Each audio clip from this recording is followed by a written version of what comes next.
Hi, I'm here today with Karen Green to discuss how to create profitable growth.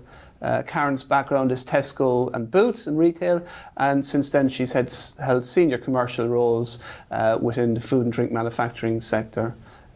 Karen's also a successful business mentor and recently published Recipe for Success, which has been nominated for an award. And Karen's also a judge on Q Awards, loads. I've done, quite a few judging. Quite a bit of judging. Right, so let's make a start. Let's talk about your client base. What's your typical client base, Karen? So my clients range from pre-concept, where a business, often an overseas business, wants to come into the UK and is looking at the market and looking for a gap. So I take that idea, we look at the market, we develop a concept, we research it, and then we go out to the market and we sell it in. So I've done a couple of those projects. I have small startup clients who often don't have experience in the food industry, so they need somebody to come and help them and hold their hand through the process. So they'll be looking for usually routes to market, how do they actually go and sell into the retailers, and then larger businesses, maybe £500,000, £1 million turnover, who've done really well on their own, but have suddenly hit a wall and gone, oh my goodness, how do I get into another retailer? How do I grow the business? How do I cope maybe with some of the corporates who suddenly realise that this disruptor brand is causing them problems and are starting to push back, which is quite interesting. I've got a client who's in this situation at the moment, so we're working and thinking, how can we overcome that competitive position? What are the other sort of challenges that you come across with your clients?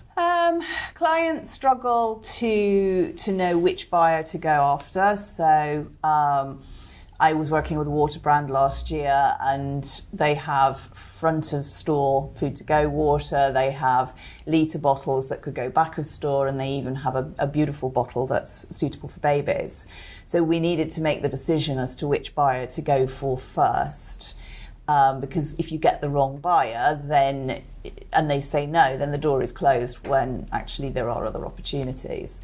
Other things they're interested in is what margins a buyer is looking for, so how do they structure the financial deal, and then it's how to sell a product to a specific retailer. So they understand how to sell it on a market stall, they know what the key selling attributes of their product are, but not in relation to the retailer who's actually interested in growing their category and thinking, well, how will this add to the category rather than just kill off one of the competitors. Okay.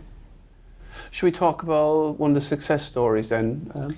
Yeah, of course. One of my nicest stories is a client I met about a year and a half ago. She makes Boerewors sausages up in Manchester, and she'd been selling in the market stall, making them in her kitchen, and she really, quite rightly, feels that there's a gap in the market. There is a real groundswell for African products that's coming through.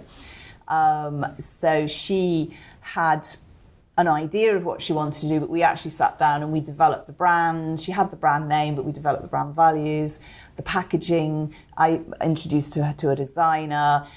We wrote a manufacturing brief. We found a manufacturer for her, and then put together the selling proposition. And then last October, we were both at Bread and Jam, actually, which is a big food exhibition in London, and Ocado were there. They invited her to pitch. She only realised half an hour before the meeting, and she came to me and she's so stressed, and she's like, oh my goodness, I've got to present. So fastest I've ever done it. We put together a presentation pitch, and I said, you need to do this, this, this, this, and this. I went in with her, and fabulous, didn't actually speak at all. She did the whole thing. Wow. And we have the listing next month. So yes. Oh, I love it. Next month. So yeah, it was really good. I was really pleased. That's a great story. Let's talk about the trends. Where do you see the food? That's a load of questions. Where do you see the food trends going? Obviously, African products. African products. No, there is. I think there is. I mean, there was an African restaurant that won an award last year, and I think you will see more African coming through. I think that the plant-based vegan trend will continue because a lot of the big boys are bringing out products now, and Beyond Meat have just raised a just ridiculous amount of money for their brand.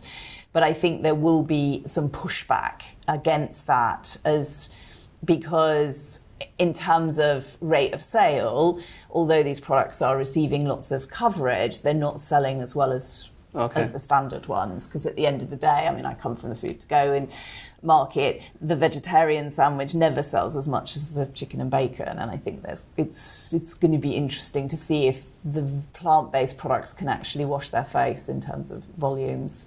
So buyers that I'm talking to are going, oh, it would be so nice to look at something that was high fat or meat or what have you. And, you know, the food programme on Sunday was featuring, I think the top 3 producers, one was ducks, one was cheese and one was hogs. So, you know, I think the meat industry needs to deal with that. And I think they are thinking about how they're going to address that. But I think it's really important to address it now. Yeah, good point. So... Okay. Well, listen, thanks very much for your time. Thank you. It's a pleasure. To hear how Karen can support your business, get in touch and we can line up a meeting. Thanks very much.